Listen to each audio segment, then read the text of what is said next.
యోహాను సువార్త 3:16. దేవుడు లోకమును ఎంతో ప్రేమించాను, కాగా ఆయన తన అద్వితీయ కుమారునిగా పుట్టిన వాని యందు విశ్వాసముంచు ప్రతివాడును నశింపక నిత్యజీవం పొందినట్లు ఆయనను అనుగ్రహించెను.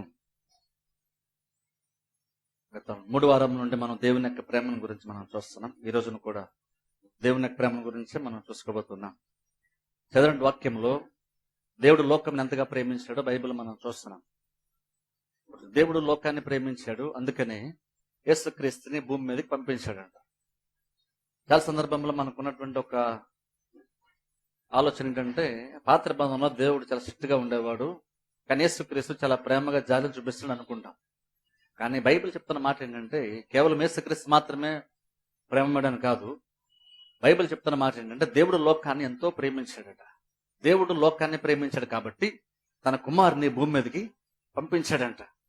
అందుకనే మొదటి యోహాను పత్రికలో మనం చూస్తే దేవుడు ప్రేమ స్వరూపి అని యోహాను మాట్లాడుతుంటాడు. దేవుడు ప్రేమ స్వరూపి 2 సార్లు అన్నాడు. అంటే అక్కడ అర్థం ఏంటంటే, దేవుడు వేరు ప్రేమ వేరు కాదు, దేవుడే ప్రేమ ఉన్నాడు. ప్రేమ స్వరూపి అన్న చోట పుట్టినట్లు మనం చదివితే దేవుడు ప్రేమ ఉన్నాడు అంటాడు యోహాను. అర్థం ఏంటంటే, దేవుని యొక్క స్వభావమే ప్రేమతో కూడిన స్వభావం. ఆయన మనల్ని ప్రేమించాలి అని అనుకుని ప్రేమించేది కాదు, ఆయన స్వభావ రీతిగానే అది ఆటోమేటిక్ గా బయటికి వచ్చేస్తుంది. అది దేవుని యొక్క ప్రేమ. ఆ దేవుని యొక్క ప్రేమ ఏంటంటే చాలా గొప్పది. అంటే జస్ట్ అందుకని దేవుడు మనల్ని ప్రేమించాడు, దేవుడు లోకాన్ని ప్రేమించాడు తెలుసుకుంటే సరిపోదు. దేవుడు ఎంత ఎక్కువ మనల్ని ప్రేమించాడో తెలుసుకోవాలి. ఇప్పుడు ఎగ్జామ్ మనం చూసాను, సపోజ్ మన బ్యాంక్ అకౌంట్ లో డబ్బులు ఉన్నాయన్నది ఉంటే సరిపోదు. డబ్బులు ఎంత ఉన్నాయో కూడా తెలుసుకుంటే దాన్ని బట్టి మనకు కొంత ధైర్యము వస్తుంది. కేవలం ఎంతో డబ్బులు ఉన్నాయంట బ్యాంక్ లో, అకౌంట్ లో డబ్బులు ఉన్నాయి అన్నాం అనుకోండి, కొందరు బెటర్ అట్లీస్ట్ ఉన్నాయి కాబట్టి. కానీ ఇంకా కొంచెం బెటర్ గా ఉండే విషయం ఏంటంటే, మనకు కొంచెం ధైర్యం ఇచ్చే విషయం ఏంటంటే, ఎంత ఉన్నాయన్నది కూడా తెలుసుకుంటే అది ఇంకా మనకు కొంచెం ధైర్యాన్ని, సంతోషాన్ని కలిగిస్తుంది. అలాగే దేవుడు మనల్ని ప్రేమించాడంటే కూడా సరిపోదు. దేవుడు మనల్ని ప్రేమించాడు కాదంటలేదు, కానీ దేవుడు మనల్ని ప్రేమించినప్పుడు ఎంత ప్రేమతో ఆయన మనల్ని ప్రేమించాడు, ఆయన ప్రేమ ఎంత అది కూడా తెలుసుకున్నప్పుడు, అది నిజంగా అది గ్రహించినప్పుడు, అప్పుడు మనం ఈ లోకంలో కొంచెం ధైర్యంగా మనం బ్రతకగలుగుతాం. మనం కొంచెం ఆ ప్రేమను బట్టి మనం సంతోషించగలుగుతుంటాం. ఆ ప్రేమను బట్టి ఇంకనూ మనం ఈ భవిష్యత్తులో ప్రతిదాన్ని కూడా ధైర్యంగా మనం ఫేస్ చేయగలుగుతుంటాం. అందుకే జస్ట్ దేవుడు ప్రేమించడం సరిపోదు. ఎందుకు తెలుసుకున్న వాక్యాన్ని అంటే, దేవుడు ప్రేమించడనే కాదు, దేవుడు ప్రేమించడినప్పుడు దాని మీనింగ్ ఏంటి, ఆ ప్రేమ ఏమేమి చేసింది, ఆ ప్రేమ ఎంత గొప్పది అన్నది మనం తెలిసిన ప్రయత్నం చేస్తున్నాం. ఇక్కడ లాస్ట్ టైం చెప్పింది, దేవుడు లోకాన్ని ఎంతో ప్రేమించాడంట, తన అద్వితీయ కుమారుని భూమి మీదకి పంపించాడు. దేవుడు లోకాన్ని ప్రేమించి భూమి మీదకి తన కుమారుని పంపించాడు.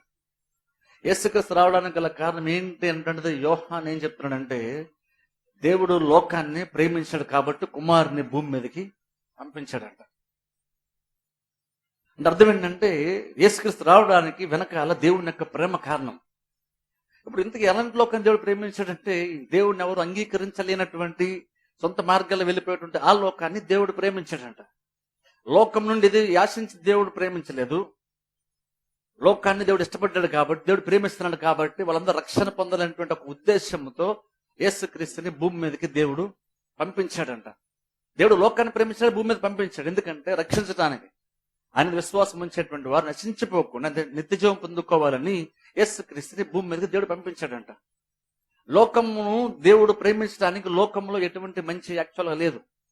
లోకంలో దేవుడు చూసి ఇంప్రెస్ అయ్యి సంతోషించి మెచ్చుకోదగ్గ ఒక కార్యం ఉండి, ఆ ఒక కార్యాన్ని బట్టి మిగిలినటువంటి వాటిని పక్కన పెట్టి లోకాన్ని ప్రేమించలేదు దేవుడు.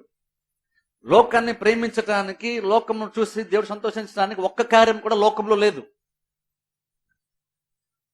అంటే దేవుని సంతోషపరిచేటువంటి ఏ ఒక్క విషయంలో కూడా లోకంలో లేనప్పటికీను, దేవునికి ప్రయోజనం కలిగించే విషయం ఏ ఒక్కటి కూడా లోకంలో లేనప్పటికీను, బైబిల్ చెప్తున్న మాట, దేవుడు ఇంకనూ అలాంటి లోకాన్ని దేవుడు ప్రేమించాడు. దేవుడు లోకాన్ని ప్రేమించాడు అంటున్నాం, కానీ ఎలాంటి లోకాన్ని ప్రేమించాడంటే, ఆయన ఎవరు వెతకనటువంటి ఆ మనుషుల్ని, ఆ ప్రపంచాన్ని, సొంత మార్గం వెళ్ళిపోయి ఆ ప్రపంచాన్ని, దేవునికి విరోధంగా జీవించి దేవుని గురించినటువంటి విషయాన్ని అంగీకరించడానికి కూడా ఇష్టపడినటువంటి లోకాన్ని దేవుడు ప్రేమించి, ఆ ప్రేమను బట్టి వాళ్ళు అంగీకరిస్తారు లేదన్న దాని గురించి దేవుడు ఆలోచించలేదు. లోకంలో పంపించాలనుకున్నాడు, కుమారుని అనుగ్రహించాడంట. అందుకని దేవుని యొక్క ప్రేమను అర్థం చేసుకోవాలంటే బెస్ట్ ఎగ్జాంపుల్ ఏంటంటే, యేసుక్రీస్తు శరీరంగా రావటమే. ఏదో యేసుక్రీస్తు అక్కడ ఉండేవాడు ఇక్కడికి వచ్చాడనేటువంటిది కాదు. ఆయన దేవుడుగా ఉండేటువంటి ఆయన మహిమంతటిని విడిచిపెట్టి, అది యాక్చువల్గా విడిచిపెట్టకున్నటువంటి భాగ్యం అయినప్పటికీ కూడా దాన్ని ఆయన విడిచిపెట్టేసి భూమి మీదకి వచ్చాడు. అసలు మనిషి పోలికలో మనిషి యొక్క స్వభావం ధరించుకొని రావడమే చాలా గొప్ప త్యాగం నన్ను అడిగితే. మనిషి ఆకారమును ధరించుకొని రావడమే గొప్ప విషయం అసలు చెప్పాలంటే. ఎందుకంటే దేవుడై ఉండి కూడా ఆయన ఒక మనుషుని యొక్క ఆకారంలో రావడం అటువంటిది చాలా ఆయనకి డిమోషన్, అంటే ఆయనకి అది చాలా తక్కువ స్థాయి. అది ఈ సృష్టి అంతట్లో మనిషి శ్రేష్టమైనటువంటి వాడు. కానీ దేవునితో కంపేర్ చేసినప్పుడు, దేవునితో మనిషిని పోల్చుకున్నప్పుడు మనిషి చాలా అల్పమైనటువంటి వాడు.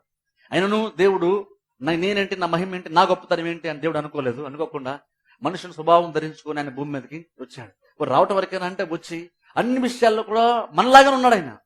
ఆయన కూడా మనలాగానే స్ట్రగుల్స్ ఫేస్ చేశాడు. ఆయనకి కూడా మనలాగా ఆకలిస్తుంది, మనలాగా ఆయనకి నిద్ర వచ్చింది, ఆయన మనలాగా చాలా సందర్భాల్లో టైర్డ్ అయ్యాడు, మనలాగా ఆయన ప్రతి ప్రాబ్లం ఫేస్ చేశాడు, మనలాగా ఆయన చాలా సందర్భాలు దుఃఖపడ్డాడు, ఆయన మనసు చాలాసార్లు నొచ్చుకుంది. ఇవన్నీ ప్రతి విషయం కూడా మనిషి ఎలాంటి అనుభవం ఫేస్ చేస్తారు అవన్నీ కూడా దేవుడు ఫేస్ చేశాడు.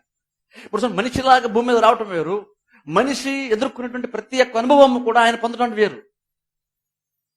ఆయన కూడా ఆకలి వేస్తుంది అంటలేదు, ఆయనకి చాలా సందర్భంలో ఆకలి వేస్తుంది, ఆయనకి చాలా సందర్భంలో దాహం వేస్తుంది. అంటే అర్థం ఏంటంటే మనం ఎలాంటి చిన్న చిన్న ప్రాబ్లమ్స్ పెద్ద దూరం ఫేస్ చేస్తాం అన్ని కూడా దేవుడు ఫేస్ చేయడానికి ఇష్టపడ్డాడు యేసుక్రీస్తు. అవన్నీ ఎందుకు అంటే దాని వెనకాల దేవుడు లోకాన్ని ఎంత ప్రేమించడం మనకు అర్థమవుతుంది. మనిషికి వస్తే సరిపోతుంది కదా, ఇంకవన్నీ ఎందుకు? ఆయన దేవుడు కాబట్టి ఆయనకి ఆకలి లేకుంటే సరిపోతుంది కదా, ఆయనకి దాహం లేకుంటే సరిపోతుంది కదా, నిద్రపోతున్న అవసరం ఏంటి అంటే మనకు తెలుసు కదా. బైబిల్లో చూస్తే శిష్యులందరూ పడవలు వెళ్తున్నారు, యేసుక్రీస్తు పట్టు వెళ్తున్నప్పుడు శిష్యులందరూ మేలుకున్నారు, కానీ యేసుక్రీస్తు మాత్రం పడుకున్నారు. యేసుక్రీస్తు బద్దం వచ్చి పడుకోలేదు, ఖచ్చితంగా చాలా టైర్డ్ అయ్యి ఉంటేనే శిష్యులందరూ మేలుకున్నారు. సార్ ఆయన కిందకి వెళ్ళి దిన్నేసుకుని పడుకున్నారని బైబిల్ మనం చూస్తాం. అంటే ఆయన నిద్రపోయారని ఏం చెప్తున్నా అంటే ఆయన ఎంత టైర్డ్ అయ్యి ఉంటే ఆయన ఆ టైంలో ఆయన పడవలు నిద్రపోతున్నారు ఆలోచించాలి. అర్థం ఏంటంటే ఆయన దాదాపుగా మనం ఫేస్ చేసే ప్రతి ఎక్స్పీరియన్స్ ఆయన ఫేస్ చేశాడు, మనలాంటి ప్రతి అనుభవం ఆయన ఫేస్ చేశాడు. అదంతా ఎందుకు అంతలాగా అంత అవసరం ఏంటి? మనలాగానే ప్రతిదీ మనలాగా ఉండాల్సినంత అవసరం ఏంటి యేసుక్రీస్తుకి అంటే దాని వెనకాల దేవుని యొక్క ప్రేమ ఉందంట. దేవుడు లోకాన్ని ఎంతో ప్రేమించాడు కాబట్టి ఈ భూమి మీదకి ఆయన్ని పంపించాడు. శ్రమలు పడ్డాడు, అవమానాలు భరించాడు, ఇవన్నీ ఆయన భరించాడు. ఎందుకంటే ఆయన అంతగా లోకాన్ని ప్రేమించాడు కాబట్టి. అందుకని చూడు, అలాంటి లోకాన్ని అసలు నిజంగా ఎలా ప్రేమించగలుగుతాడు దేవుడు అంటే దేవుడు లోకాన్ని చూసిన విధానం వేరు. లాస్ట్ టైం అయితే చెప్పని చూస్తారు, నినివే పట్టణం నాశనం అయిపోతే బాగుంది, ఎందుకంటే దుర్మార్గులు వాళ్ళని అందరూ అనుకుంటున్నారు. ఈవెన్ యోనా కూడా అనుకున్నాడు వీళ్ళు నాశనం అయిపోతాను బాగుంటుంది కాబట్టి నేను వాక్యం చెప్పను అనుకున్నాడు. వీళ్ళకి ఇలాగే జరగాలి, వీళ్ళకి ఇదే పనిష్మెంట్, నేను చెప్పను, దేవుడు చెప్పను, నేను చెప్పనని వెళ్ళిపోతున్నా సరే దేవుడు బలవంతంగా మళ్ళా యోనాను పంపించాడు. ఎందుకు యోనా వెళ్ళిపోవడానికి ఎందుకు ఇష్టపడ్డాడంటే వాళ్ళు ప్రాణాలతో ఉండడము, ప్రాణాలతో ఉండే అర్హత వాళ్ళకి లేదన్నది యోనా యొక్క నమ్మకం. ఎందుకంటే వాళ్ళ దుర్మార్గులు చాలా మందిని హింస పెట్టారు, ఎన్నో రాజ్యాన్ని పతనం చేశారు, నాశనం చేశారు, భయంకరంగా మనుషులను చంపేశారు, హింసించారు. అలాంటి మనుషులకు బ్రతికే అర్హతే లేదు అనేది యోనాకు ఉన్నటువంటి ఒక నమ్మకం, ఒక ఆలోచన. అది యోనాకు ఆలోచన అయితే దేవుని యొక్క ఆలోచన వేరు. వాళ్ళని దేవుడు కాపాడితే యోనా ఫీల్ అయ్యాడు. అప్పుడు యోనాతో కూడా దేవుడు మాట్లాడడం బైబిల్ మనం చూస్తాం. అంటే చూడండి, అలాంటి దుర్మార్గంగా ఉండి మనుషులందరినీ భయంకరంగా చంపేసేటువంటి నినివే పట్టణస్థులు, అలాంటి వారిని యోనా లాంటి వ్యక్తి కూడా కరుణించలేని పరిస్థితుల్లో వారి స్థితి ఉంటే దేవుడు మాత్రం వాళ్ళు కరుణించడానికి ఇష్టపడ్డాడు. వాళ్ళు కొంచెం మారవలసి పొందగానే వెంటనే దేవుడు వాళ్ళని రక్షణ బైబిల్లో చూస్తున్నాం. అర్థం ఏంటంటే యోనా నినివే పట్టణాన్ని చూసిన విధానం వేరు, దేవుడు నినివే పట్టణాన్ని చూసిన విధానము వేరు. యోనా ఎందుకు ఆ దేశాన్ని ప్రేమించలేకపోయాడు, దేవుడు ఎందుకు ప్రేమించాడు అంటే రీజన్ ఒకటే, చూసే విధానం వేరు. దేవుడు నినివే పట్టణం చూసినప్పుడు మనుషులు ఎవరు చూడనటువంటి విధానం చూశాడు. దేవుడు నినివే పట్టణం ఉండేటువంటి అలాంటి భయంకరమైన వారిని ఇలా కూడా చూడొచ్చా, ఈ యాంగిల్లో కూడా మనుషులు మనం చూడొచ్చా, ఇలా చూస్తే మనం వాళ్ళని ఇంకా ప్రేమించగలుగుతామా, ఇలా చూస్తే ఇంకా వాళ్ళ పైన మనం జాలి చూపించగలమా అంటే అది యోనాకు అర్థం కాదు, కానీ దేవుడికి అర్థమైంది. అదే దేవుడు యోనాకు క్లారిటీ ఇచ్చాడు. యోనా నువ్వేమో వీళ్ళు నాశనం బాగాలనుకుంటున్నావు, కానీ నేను చూసే విధానము వేరు. నేను చూసినట్టు కనుక నువ్వు చూడగలిగితే నువ్వు అంత భయంకరమైన వాళ్ళని సరే నువ్వు ఈజీగా నువ్వు ప్రేమిస్తావు, ముందుగానే స్వార్థపడే నువ్వు సంతోషంగా నువ్వు వెళ్ళేవాడివి. కానీ నువ్వు ఎందుకు వెళ్ళలేదంటే కారణం ఏంటి, నువ్వు చూసిన విధానం వేరు, నేను చూసిన విధానము వేరు. అందుకని దేవుడు నినివే పట్టణస్థులను సైతము దేవుడు ప్రేమించగలిగాడు. ఇప్పుడు చూడండి, ఇప్పుడు మనం ఈ రోజు ఏం చేద్దాం అంటే మనం దేవుడు లోకాన్ని ప్రేమిస్తానంటారు కదా, లోకాన్ని అలా చూసాడు, దేవుడు లోకం చూసే విధానం వేరంటాం. యాక్చువల్ ఈ రోజు మనం ఏంటంటే వాక్యం నుండి దేవుడు విశ్వాసం చూసే విధానం ఏంటో మనం చూద్దాం. ఎందుకంటే దేవుడు లోకాన్ని ప్రేమించాడు, బెటర్, అది మంచిదే కాదంటలేదు. కానీ ఇప్పుడు దేవుడు నమ్మిన తర్వాత రక్షణ మనము ఆ దేవుణ్ణి అంగీకరించినటువంటి మనము ఇప్పుడు మనల్ని దేవుడు ఎలా చూస్తున్నాడు, ఇంకా మనల్ని కూడా లోకంతో సమానంగా చూస్తున్నాడా, లేదా ఇంకేదైనా డిఫరెంట్ గా చూస్తున్నాడా? మనల్ని నేను ఎలా రక్షింపడ్డారు కాబట్టి మీకు మీద ప్రాబ్లం లేదు, ఇంకా లోకాన్ని ప్రేమిస్తాను దేవుడు మనకంటే ఎక్కువ ప్రేమ లోకాన్ని మీద చూపిస్తున్నాడా? ఆ డిఫరెన్స్ ఏంటి? దేవుడు ఇప్పుడు మనల్ని బిలీవర్స్ దేవుడు ఎలా చూస్తున్నాడో ఈరోజు మనం చూద్దాం. చూడండి వాక్య భాగాన్ని యెషయా గ్రంథంలోకి వెళ్దాం. యెషయా గ్రంథం 43 అధ్యాయం 4వ వచనం నేను చదువుతాను, మీరు బైబిల్లో ఫాలో. యెషయా గ్రంథము 43 అధ్యాయము 4వ వచనం. నీవు నా దృష్టికి ప్రియుడవైనందున ఘనుడవైతివి.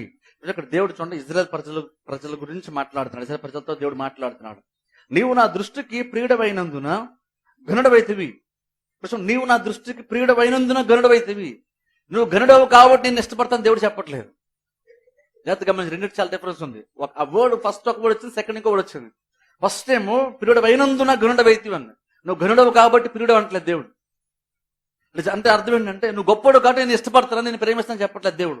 నీలో చాలా మంచి విషయాలు ఉన్నాయి కాబట్టి అందుకని నేను ప్రేమిస్తాను దేవుడు చెప్పట్లేదు.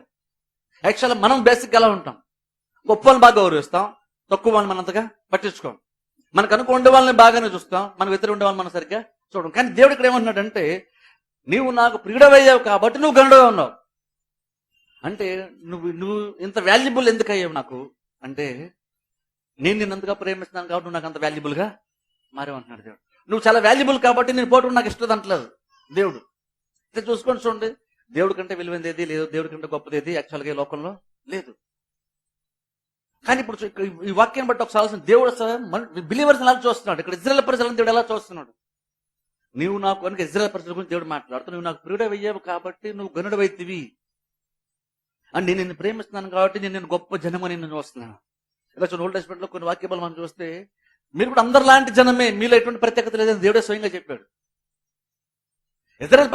దేవుడు ఇజ్రాయెల్ ప్రజలను ఏర్పాటు చేసుకోవడానికి మొట్టమొదటిగా రక్షణ అనేటువంటిది ఇజ్రాయెల్ యూదుల దగ్గర నుండి ప్రారంభం అవడానికి, అక్కడే దేవుడు స్టార్ట్ చేయడానికి ఇజ్రాయెల్ ప్రజల్లో ఎటువంటి ప్రత్యేకత లేదంట. ఈ ప్రపంచంలో ఎక్కడో ఒక దగ్గర దేవుడు స్టార్ట్ చేయాలి. ఈ ప్రపంచంలో ఏదో ఒక మూల రక్షకుడు రావాలి కాబట్టి ఆ రక్షకుడి నిమిత్తము దేవుడు ఒక ప్రజలను ఏర్పాటు చేసుకోవాలి కాబట్టి ఇజ్రాయెల్ దేశాన్ని ఏర్పాటు చేసుకున్నాడు. అందుకే అబ్రహాంని ఏర్పాటు చేసుకున్నాడు ఇనిషియల్ గా మొదట్లో. అదంతా ఇజ్రాయెల్ దేశం. ఈవెన్ దేవుడు అబ్రహాంని ఏర్పాటు చేసుకున్నప్పుడు కూడా అబ్రహాంలో ఎటువంటిది అసలు అబ్రహాం విగ్రహారాధన. కానీ దేవుడు అలాంటి వ్యక్తిని ఏర్పాటు చేసుకొని నేను ఆశీర్వదిస్తానని వెంటనే ఆశీర్వదించాడు దేవుడు అబ్రహాంని. అంటే అర్థం ఏంటంటే అబ్రహాం ఎందుకంత వాల్యుబుల్, అబ్రహాం అంత గొప్పగా దేవుడు ఆశీర్వదించడానికి, నువ్వు అనేక జనములకు తండ్రి అవుతావు అని దేవుడు అబ్రహాంతో అన్ని వాగ్దానాలు చేయడానికి కారణం ఏంటి? అబ్రహాం ఏదన్నా ఒక మంచి ఉందా? దేవుడు అబ్రహాం పక్కన ఉండే వారిని కాకుండా అబ్రహాంని ఏర్పాటు చేసుకోవడానికి ఏదన్నా ఒక మంచి విషయం అబ్రహాం ఉందంటే బైబిల్లో మనం చూస్తే అబ్రహాంలో ఎటువంటి మంచి విషయం లేదు యాక్చువల్గా. కానీ దేవుడు అబ్రహాంని ఏర్పాటు చేసుకున్నాడు. అలాగే ఇప్పుడు అబ్రహాం ద్వారా ఇజ్రాయెల్ దేశం, ఇప్పుడు ఆ ఇజ్రాయెల్ ప్రజలతో యూదులతో దేవుడు మాట్లాడుతున్నాడు. దేవుడు మాట్లాడుతూ అంటున్నాడు, నువ్వు ప్రియుడవు కాబట్టి నువ్వు గనుడవైతివి. నేను నేనంత వాల్యుబుల్ గా చూస్తున్నా ఎందుకో తెలుసా? నువ్వు నాకంటే వాల్యుబుల్ అని కాదు, లేదా నువ్వు నన్ను నమ్ముకుంటే నాకేదో కలిసి వస్తుందని కాదు, నువ్వు నన్ను ఫాలో అయితే నాకేదో లాభం చేకూరుతుందని కాదు. జస్ట్ నేను నిన్ను ప్రేమించాను కాబట్టి నేను గనుడుగానే ఎంచుకుంటున్నాను. నువ్వు నాకు వాల్యుబుల్ అంటున్నాడు దేవుడు. జస్ట్ ఒకసారి ఊహించండి, సర్వమును సృష్టించిన దేవుడు దేవదత్తం లాంటి బలమైనటువంటి సమూహమును సైన్యము సైతం సృష్టించినటువంటి దేవుడు ఆఫ్టర్ ఆల్ ఒక జనము దగ్గరికి వెళ్ళి అంటున్నాడు, నేను నిన్ను ప్రేమించాను కాబట్టి నువ్వు గనుడివి, నువ్వు చాలా గొప్పడు అంటున్నాడు. ఈ మాట ఏ ప్రధాన దూతతో కూడా దేవుడు అనలేదు, గబ్రియల్ దూతతో కూడా దేవుడు అనలేదు, మిఖాయిల్ దూతతో కూడా దేవుడి మాట అనలేదు. కానీ ఒక సాధారణమైనటువంటి ప్రజల దగ్గరికి వెళ్ళి దేవుడు అంటున్నాడు, నేను నిన్ను ఇష్టపడ్డాను కాబట్టి, నువ్వు ప్రియుడవు కాబట్టి నువ్వు నా దృష్టిలో నువ్వు గనుడవయ్యావు. ఏది ముందు స్టార్ట్ అయిందో ఒకసారి ఆలోచించండి. మనం బాగున్నాక దేవుడు మనల్ని ప్రేమించాడు అంటే, మనం బాగున్నాక దేవుడు మనల్ని ప్రేమించాడు కదా, దేవుడు మనల్ని ప్రేమించాడు కాబట్టి మనం బాగున్నాం. మనం ఈ స్థితిలో ఉన్నామంటే దానికి కారణం అంటే మన ఈ స్థితిలో మంచిగా ఉన్నాం కాబట్టి దేవుని ఫాలో అయ్యాం కాబట్టి దేవుడు మనల్ని ఆశీర్వదించడం కాదు, దేవుడు మనల్ని ప్రేమించాడు కాబట్టి మనల్ని ఆశీర్వదిస్తున్నాడు. ఇక్కడ దేవుడు అదే అంటున్నాడు, ఇజ్రాయెల్ ప్రజలు గుర్తుపెట్టుకోండి, నేను మిమ్మల్ని ప్రేమించాను కాబట్టి మీరు ఘనంగా ఉన్నారు నాకు. లేదంటే యాక్చువల్ అంటే అర్థం ఏంటంటే నేను మిమ్మల్ని ఇష్టపడ్డాను కాబట్టి మిమ్మల్ని చూసే విధానం వేరు. అందరూ సిరియా దేశము, ఐగుప్తు దేశము మీకంటే బలమైనటువంటి వాళ్ళు ఉన్నారు, మీకంటే బలమైన వాళ్ళు ఉన్నారు, మీకంటే గొప్ప వాళ్ళు చాలా మంది ఉన్నారు. కానీ నేను మిమ్మల్ని ఎందుకు ఏర్పాటు చేసుకున్నాను అంటే మిమ్మల్ని ఇష్టపడ్డాను కాబట్టి, మిమ్మల్ని ప్రేమించేది కాబట్టి. ఐగుప్తు దేశం లాంటి బలమైన దేశం కంటే అల్పమైనటువంటి దేశం మిమ్మల్ని నేను ఘనంగా చూస్తున్నాను. ఎందుకంటే కారణం ఏంటంటే నేను మిమ్మల్ని ప్రేమించాను కాబట్టి. ఆలోచన దేవుడు అదేదో ఇజ్రాయెల్ ప్రజలను ఏర్పాటు చేసుకోవడం అంటే అదేదో ఐగుప్తు రాజ్యాన్ని ఏర్పాటు చేసుకుంటే, ఐగుప్తు రాజ్యం చాలా బలమైంది, ఆ రాజ్యం నిజంగా దేవుని తెలుసుకుంటుంటే ఆ రాజ్యం చాలా రాజ్యాలను పోసి మార్చేసేది. ఎందుకంటే ఆ రాజ్యం చాలా బలమైంది, ఎంతో జ్ఞానం ఉన్నటువంటి దేశము, ఎంత ఐశ్వర్యం ఉన్నటువంటి దేశం, ఎంతో బలమైనటువంటి దేశం, అగ్రరాజ్యం ఆ రోజుల్లో ఐగుప్తు దేశం అంటే. ఒకవేళ దేవుడు నిజంగా ఐగుప్తు లాంటి దేశాన్ని మార్చుంటే ఆ దేశాన్ని బట్టి మిగిలిన ప్రపంచం దేవుడు మార్చచ్చు. కానీ దేవుడు తన ప్రేమను కనపరిచేటప్పుడు గొప్ప దేశం ఏది, బలమైన దేశం ఏది, ఆ దేశానికి నేను దేవుడిని అని చెప్పుకుంటే అది బలమైన దేశం కాబట్టి నేనంత బలవంతుణ్ణి అనే లోకానికి అర్థమవుతుంది అని దేవుడు అలా అనుకోలేదు. దేవుడు అలా ఆలోచించలేదు. దేవుడు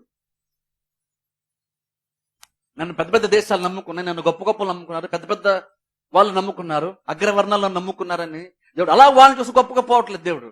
దేవుడు లోకాన్ని ప్రేమించేటప్పుడు ఒక అల్పమైనటువంటి దేనికి పెద్దగా పనికిరానటువంటి ఒక దేశాన్ని దేవుడు ఇష్టపడ్డాడంట, ప్రేమించాడంట. అందుకని దేవుడు ఆ దేశాన్ని ఘనంగా ఉంచాడు. ఎందుకు మనం ఎందుకు ఘనులము అంటే మనం అంత గొప్పలం కాబట్టి దేవుడు మనల్ని ఘనంగా చూస్తాడు కాదు, మనల్ని ఏర్పాటు చేస్తాడంటే మనం ఏదో గొప్పలమని కాదు. ఒకటే కాదు, దేవుడు మనల్ని ఇష్టపడ్డాడు కాబట్టి, ప్రేమించాడు కాబట్టి మనల్ని గొప్పగా ఎంచుతున్నాడు. నెక్స్ట్ లైన్ చదువుతాను చూడండి, మీరు బైబిల్లో ఫాలో అవ్వండి. నేను నిన్ను ప్రేమించుచున్నాను గనుక నీకు ప్రతిగా మనుషులను అప్పగించుచున్నాను. చూసారు అక్కడ దేవుడు అంటున్నాడు, ఇంకా కొంచెం క్లియర్ చెప్తున్నాడు. నేను నిన్ను ప్రేమించుచున్నాను గనుక నీకు ప్రతిగా మనుషులను అప్పగించుచున్నాను. నేను నిన్ను ప్రేమిస్తున్నాను కాబట్టి మనుషులందరినీ నీకు అప్పగిస్తున్నాను. అంటే అర్థం ఏంటంటే నేను నిన్ను ప్రేమించాను కాబట్టి నువ్వు యుద్ధంలో ఏ రాజ్యం యుద్ధానికి వెళ్ళినా సరే వాళ్ళందరినీ కూడా నేను నీ చేతికి అప్పగిస్తున్నాను. మీరు ఐగుప్తు నుండి బయటకి ఈజీగా రాగలిగారంటే, మీరు ఏ యుద్ధము చేయకుండా ఐగుప్తు లాంటి బలమైన రాజ్యం నుండి మీరు బయటికి రాగలిగారంటే దానికి కారణం మీ గొప్పతనం, మోస గొప్పతనం కూడా కాదు. మీరు రాగడానికి గల కారణం ఏంటంటే నేను మనుషుల్ని మీ చేతికి అప్పగించాను. మీకంటే బలమైనటువంటి ఐగుప్తులు, పరరాజు మీకంటే బలమైనటువంటి వాడు అయినను ఎందుకు మీరు వారిని జయించగలిగారంటే కారణం ఒకటే, నేను మిమ్మల్ని ప్రేమించాను కాబట్టి మనుషులు మీకు అప్పగించేశాను. ప్రతి వారు మీకే లోబడాలని నేను నిర్ణయించుకున్నాను కాబట్టి ప్రతి వారు మీకు లోబడుతున్నారు.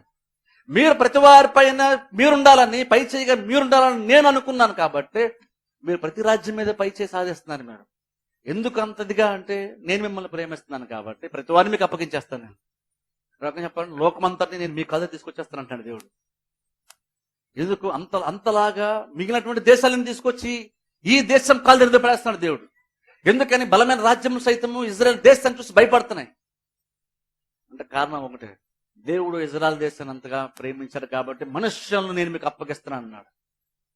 అంటే ఆలోచించండి, అక్కడ దేవుడు క్లియర్ చెప్పేస్తాడు, మీకు అన్ని అనుకూలంగా ఎందుకు జరుగుతుంది తెలుసా? మీకు ప్రతి అనుకూలంగా జరగడానికి కారణం ఏంటంటే నేను మిమ్మల్ని ప్రేమిస్తున్నాను కాబట్టి, నేను మిమ్మల్ని ఇష్టపడ్డాను కాబట్టి ప్రతి మీకు అనుకూలంగా నేను దగ్గర జరిగేస్తున్నాను. అది మీరు గ్రహించకపోవచ్చు. ఐగుప్తు రాజ్యం మీకు లోబడిందంటే దానికి కారణం మిమ్మల్ని చూసి కాదు, మీ మోషన్ చూసి కాదు, మీ బలాన్ని చూసి కాదు భయపడ్డానికి కారణం.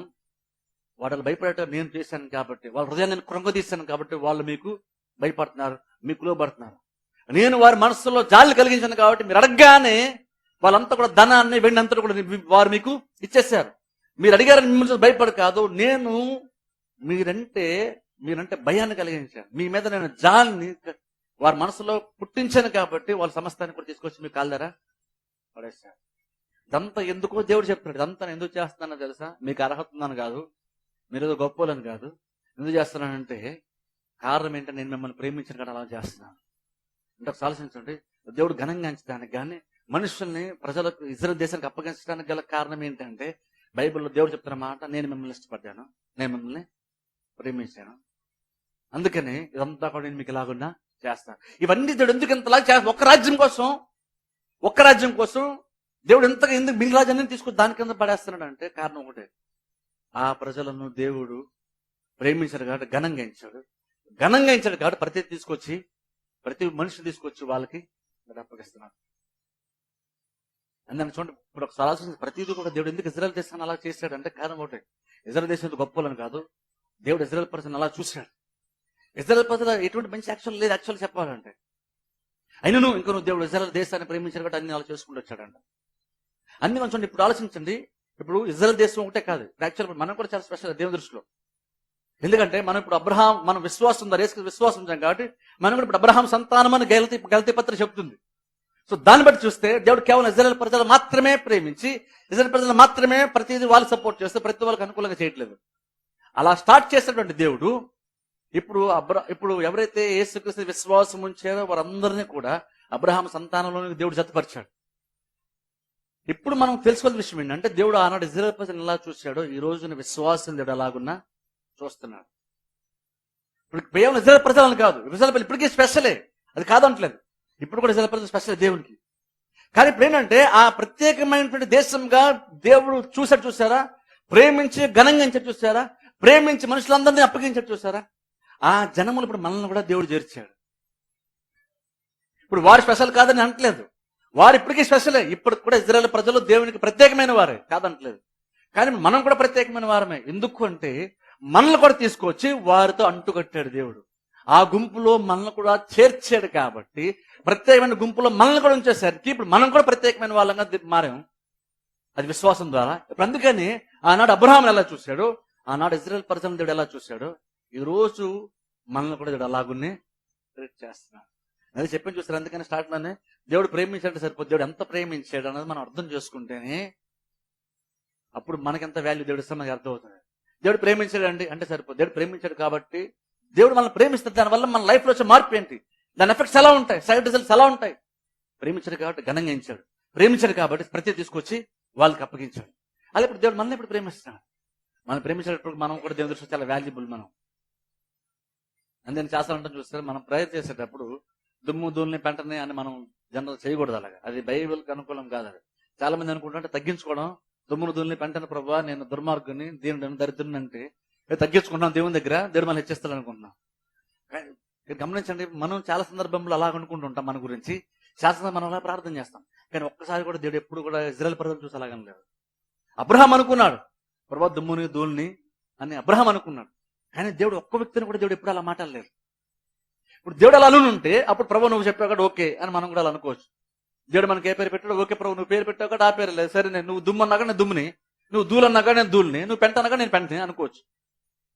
కానీ అలాగ మనుషులు అనుకున్నారు, కానీ దేవుడు ఎప్పుడు మనుషులు చూసి అలాగున్నా అనుకోలేదు.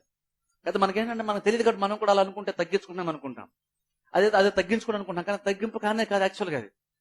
అది దేవుడు యాక్చువల్ దాన్ని యాక్సెప్ట్ చేయడు కూడా. ఎందుకంటే దేవుడు మనం అల్పంగా చూడలేదు. దేవుడు మన దరిద్రగానో దీనిగానో దేవుడు మనం చూడనే లేదు. గనుడు అంటున్నాడు దేవుడే. చూడండి ఒకసారి ఆలోచించాను. ఇప్పుడు దేవుడు గనుడు అన్నప్పుడు మనం కూడా అది గర్వంతో మనం చెప్పట్లేదు. దేవుడు ఏ పేరు మన పేరు పెట్టాడో ఆ పేరుతో మనం పిలుస్తున్నాం అంతే. మేము అది అని చెప్పుకున్నాం, మేము వాల్యుబుల్ అన్నాం. ఎందుకు వాల్యుబుల్ అంటే మనలో ఉన్నటువంటి గొప్పతనాన్ని చూసి నేను అందరికన్నా చాలా స్పెషల్ అని మనం చెప్పుకోవట్లేదు. దేవుడు నన్ను ప్రేమించారు కాబట్టి నన్ను స్పెషల్ గా చూశారు కాబట్టి నేను స్పెషల్ అన్నాం. మనం ఎప్పుడైతే మన ప్రత్యేకమైన వాళ్ళమని చెప్పుకునేటప్పుడు అది నీలో ఉన్న మంచిని బేస్ ఎప్పుడు చెప్పుకోవద్దు. నువ్వు మంచోడు చెప్పుకోవచ్చు, ఎందుకంటే నీలో ఉన్న మంచితనాన్ని బట్టి కాదు, నువ్వు మంచోడు కాబట్టి కాదు. దేవుడిని అలా చూశాడు కాబట్టి, దేవుడిని ఘనంగించాడు కాబట్టి నువ్వు గనుడివి. ఇజ్రాయెల్ దేశం కూడా అంతే. అందుకని చూడండి, మనం ఎప్పుడు అలా ఆలోచించాలి. ఇప్పుడు ఇజ్రాయెల్ దేశం దేవుడు అంత ఘనంగా చూశాడంటే దానివల్ల వారి జీవితంలో చేసిన కార్యాలు ఒకసారి ఎగ్జాంపుల్స్ మనం ఓల్డ్ టెస్ట్‌మెంట్ ఎగ్జాంపుల్ చూద్దాం. ఎందుకంటే దేవుడు అన్నాడు అక్కడ, నేను ప్రేమించాను కాబట్టి, నేను ఇష్టపడ్డాను కాబట్టి నువ్వు గనుడివి, నేను ప్రేమించాను కాబట్టి ప్రతి రాజ్యాన్ని నీ చేతి కిందకి తీసుకొచ్చానని దేవుడు చెప్తున్నాడు. ఇప్పుడు దాన్ని బట్టి ప్రాక్టికల్ గా ఆలోచిస్తే దేవుడు ప్రత్యేకమైనటువంటి వారిగా దేవుడు కొంతమందిని చూస్తే అలా చూసేటువంటి వారితో దేవుడు ఎలా వ్యవహరిస్తాడు అది కూడా మనం చూడాలి. ఎందుకంటే ప్రాక్టికల్ గా దేవుడు మనల్ని ఇష్టపడ్డాడు అన్నప్పుడు, దేవుడు మనల్ని ప్రేమించడం చెప్తున్నప్పుడు దానివల్ల ప్రాక్టికల్ గా మన డైలీ లైఫ్ లో దేవుడు చేసే కార్యం ఏంటి చూద్దాం. చూడండి ఎగ్జాంపుల్స్ చూద్దాం. చూడండి దాని ఒకసారి జకర్యా గ్రంథంలోకి వెళ్దాం. ఒకసారి 8:9 వచనం, జకర్యా గ్రంథం 2:8-9 వచనం. సైన్యములకు అధిపతికి యెహోవా సెలవిచ్చినదేమనగా, మిమ్మల్ని ముట్టినవాడు నా కనుగుడ్డును ముట్టినవాడని ఎంచి తనకు ఘనత తెచ్చుకున్న దలచి మిమ్మును దోచుకున్న అన్యజనుల యొద్దకు ఆయన నన్ను పంపి ఉన్నాడు. నేను నా చేతిని వారి మీద ఆడించగా వారు తమ దాసులకు దోపుడు సొమ్మగుదురు. అప్పుడు సైన్యంలోకి అధిపతికి యెహోవా నన్ను పంపి ఉన్నాడని మీరు తెలుసుకుంది. ఇప్పుడు చూడండి, ఇక్కడ దేవుడు ఇజ్రాయెల్ ప్రజలు జకర్యా ద్వారా ఇజ్రాయెల్ ప్రజలతో మాట్లాడుతున్నాడు. దేవుడిని పంపడం మీరు తెలుసుకున్నప్పుడు జకర్యా చెప్తున్నాడు ఆ విషయాన్ని. దేవుడు చెప్పాడంటే ఇలాగని ఇక్కడ ఇజ్రాయెల్ ప్రజలు కొన్ని ప్రాబ్లమ్స్ ఉన్నారు. ఆ ప్రాబ్లమ్స్ బట్టి వాళ్ళు సఫర్ అవుతున్నప్పుడు ఆ సఫరింగ్ లో, ఆ శ్రమల్లో, ఆ ఇబ్బందుల్లో, వాళ్ళకున్న సమస్యల్లో సహజంగా అందరికీ వచ్చి ఆలోచన, దేవుడు ఎందుకు నాకు శ్రమ పెట్టాడని అంటాం మనం. ఆ శ్రమల్లో, ఇబ్బందుల్లో లేదా ఆ లోటు ఉన్నప్పుడు, ఆ కొరత ఉన్నప్పుడు, ఒక లోటు చాలా కాలం పాటు మనకు ఉన్నప్పుడు ఆ టైంలో మనకు వచ్చే వ్యూ ఏంటంటే దేవుడు ఎందుకు నా ప్రార్థన ఆలకించలేదు అనుకుంటాం, దేవుడు ఎందుకు నాకు సహాయం చేయలేదు అనుకుంటాం. బహుశా వీళ్ళు కూడా బహుశా అనుకున్నారేమో. ఇప్పుడు దేవుడు వచ్చి చెప్తున్నాడు, దేవుడు అసలు వారిని ఎలా చూస్తున్నాడు. ఆ ఇబ్బందికర పరిస్థితుల్లో, వాళ్ళ శ్రమలు అనుభవిస్తున్న టైంలో, శత్రువుల ద్వారా ఇబ్బంది పడుతున్న టైంలో వాళ్ళు బహు శ్రమలను చూస్తున్నప్పుడు వాళ్ళు ఏమనుకుంటారంటే, దేవుడు ఎందుకో మా మీద దృష్టి ఉంచట్లేదు, అందుకే మాకు ప్రాబ్లమ్స్ అన్ని ఉన్నాయి అని బహుశా వాళ్ళు అనుకుంటున్నారేమో. ఇప్పుడు దేవుడు వచ్చి జక్రియా దేవుడు వచ్చి మాట్లాడుతూ అసలు దేవుడు ఇజ్రాయేల్ ప్రజలను ఎలా చూస్తున్నాడు దేవుడు చెప్తున్నాడు. ఆ ఇబ్బంది పడుతున్నాడు శ్రమల కాలంలో కూడా దేవుడు ఇజ్రాయేల్ ప్రజలను ఎలా చూస్తున్నాడు చెప్తున్నాడు. రేపు మరొకసారి చూస్తాను చూడండి. ఇప్పుడు 8వ వచనం అంటున్నాడు అక్కడ దేవుడు, మిమ్మల్ని ముట్టినవాడు నా కనుగుడ్డును ముట్టినవాడు అని ఎంచి, దేవుడు అలా ఎంచుకున్నాడంట. దేవుడు అలా కన్సిడర్ చేస్తున్నాడు. దేవుడు అలా అనుకుంటున్నాడు. ఎలా అనుకుంటున్నాడు అంటే, దేవుడు ఇజ్రాయేల్ ప్రజలను చూస్తే దేవుడు అంటే ఎలా అనుకుంటున్నాడు అంటే, దేవుడు ఇజ్రాయేల్ ప్రజలను చూస్తున్నప్పుడు ఇజ్రాయేల్ ప్రజలను ముట్టుకుంటే అంటే ఇజ్రాయేల్ ప్రజలను కీడు పెట్టినప్పుడు, కీడు తలపెట్టినప్పుడు, యుద్ధం చేసినప్పుడు, వాళ్ళకి శ్రమలు కలుగు చేసినప్పుడు దేవుడు అంటున్నాడు, మిమ్మల్ని ఎవరైనా ముట్టుకుంటే మీరు నా కనుగుడినే ముట్టుకున్నట్టు సమానం. అంటే బేసిక్ దాని మీనింగ్ ఏంటి? దాని మీనింగ్ ఏంటంటే బేసిక్ మన శరీరంలో మన కళ్ళు అన్నట్టు చాలా సెన్సిటివ్. మన కళ్ళు చాలా సెన్సిటివ్, అందుకని వాటిని మనం చాలా భద్రంగా కాపాడుకుంటాం. ఏ చిన్న డస్ట్ కంట్లోకి వెళ్ళినా చాలా సఫర్ అవుతాం మనం. అది యాక్చువల్లీ జనరల్ అది పెద్ద ఇష్యూ కాదు. ఆ చిన్నది ఏదైతే నలుసు ఏదో ఉంటుందో అది కనుక వేరే ఎక్కడైనా మన బాడీ మీద పెద్ద ప్రాబ్లం కాదు, కానీ అది కనుక మన కళ్ళలోకి వెళ్తే చాలా పెద్ద ప్రాబ్లం మనకు, అది చాలా ఇబ్బంది కలుగుతుంది. ఎందుకంటే మన కన్ను అంత సెన్సిటివ్ కాబట్టి, మన కన్ను అంత ఇంపార్టెంట్ కాబట్టి అది చాలా ఇబ్బంది పడతాం మనం. మన బాడీతో కన్నా అది పెద్ద కళ్ళకు కూడా కనబడంత చిన్నగా కూడా ఉండొచ్చు, కానీ మన కన్నులోకి కనుక వెళ్తే చాలా ఇబ్బందిని కలిగిస్తుంది మనకి. అది ఎందుకంత ఇబ్బంది కలిగిస్తుంటే మన కన్ను అంత సెన్సిటివ్, అది అంత ఇంపార్టెంట్ కాబట్టి. ఇప్పుడు దేవుడు దాన్ని తీసుకొచ్చి అంటున్నాడు, మిమ్మల్ని కనుక ఎవరిని ముడితే నా కన్నుగుడిని ముట్టిన దాంతో సమానం. అంటే అర్థం ఏంటంటే మీరు నా దృష్టికి అంత వాల్యుబుల్ అంటున్నాడు. నేను ఏ ఛాన్సెస్ తీసుకోను, మీకు ఇబ్బంది ఎవరిని కలిగిస్తే కనుక ఖచ్చితంగా నేను సీరియస్గా తీసుకుంటాను, ఎందుకంటే మీరు నా కనుగుడితో సమానం. అని అర్థం ఏంటంటే మీరు మిమ్మల్ని అంత సెన్సిటివ్గా నేను చూసుకుంటాను, మీరు నాకు అంత సున్నితమైనటువంటి వారు, మీకు ఏ కిడు నేను రాను, మీకు ఏ శ్రమ నేను రాను, నేను చాలా జాగ్రత్త మిమ్మల్ని చూసుకుంటాను, మీరు నాకు అంత సెన్సిటివ్ అని దేవుడు చెప్తున్నాడు, మీరు నాకు అంత వాల్యుబుల్ అంటున్నాడు దేవుడు. అందుకు నేను ఏం చేస్తానంటే మిమ్మల్ని కనుక ఎవరు ముడితే వారు నన్ను టచ్ చేసిన సమానం, మిమ్మల్ని ముట్టుకుంటే నన్ను ముడుతున్నట్టే, మీ మీద యుద్ధానికి వస్తే నా మీద యుద్ధములకు వస్తున్నట్లే, మిమ్మల్ని శ్రమల పాలు చేస్తే నా మీదుగా శ్రమలు వస్తున్నట్టే నేనైతే అలా చూస్తాను అన్నాడు. అలా ఎంచాడంటే దేవుడు అలా చూస్తున్నాడు. మనకేదో శ్రమ వచ్చేస్తే దేవుడికి నష్టం వచ్చేది. యాక్చువల్గా చూస్తే మనకేదో ఇబ్బంది కలిగితే దేవునికి పెద్దగా అవమానం ఏమీ లేదు, ఎందుకంటే ఆయన ఘనత ఎలాగైనా తెచ్చుకోగలుగుతాడు. ఆయన మనకేదో చిన్న శ్రమ వస్తే ఆయనకు అవమానం కలుగుతుంది కాబట్టి అని దేవుడు ఇన్ఫీరియారిటీ ఫీల్ అయ్యి మనకు సపోర్ట్ చేయట్లేదు. వాళ్ళకి ఇప్పుడు నేను సపోర్ట్ చేయకపోతే నాకు బ్యాడ్ నేమ్ వచ్చేస్తుందేమో అనుకోండి. దేవుడు అలా ఇన్ఫీరియారిటీ ఫీల్ అయ్యి భయపడి సపోర్ట్ చేయట్లేదు, దేవుడు ఇష్టపడి సపోర్ట్ చేస్తున్నాడు. దేవుడు మనల్ని సున్నితంగా చూసుకుని ఇష్టపడుతున్నాడు, అంత సెన్సిటివ్ గా మనల్ని పరిగణిస్తున్నాడు. దేవుడు అలాగే ఎంచాడంట. ఆ ఎంచడం అనేది చాలా ఇంపార్టెంట్. మనమంత విలువైనటువంటి వారు అని కాదు, దేవుడు మనల్ని అలా ఎంచాడంట. మీరు నాశనం అయిపోయినా పెద్ద ప్రాబ్లం లేదు, ఎందుకంటే దేవుడు టైంలో అంటాడు మోషేతో కూడా, మోషే నువ్వు పక్క తప్పిలందరూ నేను నిర్మూలన చేస్తాను, నీలో నువ్వు జనాన్ని నేను అర్పిస్తా ఉంటాను. అప్పుడు ఆలోచించండి, ఇవి నాలాంటి సందర్భాల్లో కూడా మోషే ప్రభు ఇలాగైతే అలాగా అందరేమో మేము నమ్ముకున్నాం, నువ్వు గొప్పడని మేము చెప్పి వచ్చాం, మేము నీ ప్రజలమని మేము అందరికి చెప్పి అందరికి తెలిసిపోయింది, ఇప్పుడు సడన్ నువ్వు నిర్మూలన చేసేస్తానంటావేంటి? మోషే చూడండి ఎంత కన్నా చూసారా, దేవుడే నిర్మూలన చేస్తాను సార్ ప్రభు, ఇప్పుడు నువ్వు నిర్మూలన చేస్తే ఒక ప్రాబ్లం లేదు, కానీ ఉన్న ప్రాబ్లం ఏంటంటే మేము నీ ప్రజలం కదా, నీ ప్రజలన్న పేరు మాల్రెడీ మాకు వచ్చేసింది, ఇప్పుడు నువ్వు మమ్మల్ని నిర్మూలన చేస్తే ఏంటి అంటే దేవుడు ఇజ్రాయేల్ ప్రజలు అంతలాగా అంత విలువైన వారిగా దేవుడు ఎంచాడంట. వారిలో గొప్పతనం ఉందని కాదు, వాళ్ళకి ఏదో జరిగిపోతే ఇజ్రాయేల్ ప్రజలు కనుక ఒక రాజ్యం కిందకి వెళ్ళిపోతే, ఐగుప్తు రాజ్యం కనుక ఇజ్రాయేల్ దేశాన్ని ఊడించేస్తే దేవుడికి నష్టం వస్తుందని కాదు, కానీ దేవుడు అలా ఎంచాడంట. మిమ్మల్ని అంత సెన్సిటివ్గా నేను చూసుకుంటాను, మనం అంత ఇంపార్టెంట్ కాదు, మనలో అంత ఇంపార్టెన్స్ ఏమీ లేదు యాక్చువల్గా, కానీ దేవుడు అన్నాడు నేను అలా మిమ్మల్ని చూద్దాం అనుకున్నాను అంతే, మీకు అంత వాల్యూ ఇద్దాం అనుకున్నాను కాబట్టి మీకు వాల్యూ ఇస్తున్నాను, మీకు అంత గౌరవం ఇద్దాం అనుకున్నా నేను ఇస్తున్నాను అంతే. గౌరవం తగ్గ విషయం మంచి విషయం మీలో ఉందని కాదు, నేను అలా ఇవ్వాలని నేను డిసైడ్ అయ్యాను, నేను అలా డిసైడ్ అవుతున్నాను, నేను అలా మీకు వాల్యూని ఇస్తాను. మిమ్మల్ని అలా చూసుకుందాం అనుకున్నాను, అలా నేను డిసైడ్ అయ్యాను, నేను అలా చూసుకుంటాను. నాకు అనుభవంతో సమానం, మిమ్మల్ని ముడితే నాకు అనుభవం ఉంటున్నట్టే, అంటే నేను చాలా పర్సనల్గా నేను తీసుకుంటాను అంటున్నాడు దేవుడు. ఆ జనరల్ జరుగుతాయని నేను వదిలేను, నేను చాలా పర్సనల్గా తీసుకుంటాను ఆ విషయాన్ని. మీకు ఏదైనా ప్రాబ్లం వస్తే నేను చాలా పర్సనల్ తీసుకుంటాను, మీకు ఏదైనా లోటు ఉంటే నేను చాలా పర్సనల్గా తీసుకుంటాను, ఎందుకంటే మిమ్మల్ని అలా నేను ఏం చేయను కాబట్టి అంటున్నాను. ఎందుకు చూద్దాం చూడండి దేవుడు ఎలా ఇజ్రాయేల్ ప్రజలు ఎలా వ్యవహరించాడు చూద్దాం చూడండి. పాత నిబంధనలకు ఎగ్జాంపుల్ చూద్దాం. నిర్గమకాండము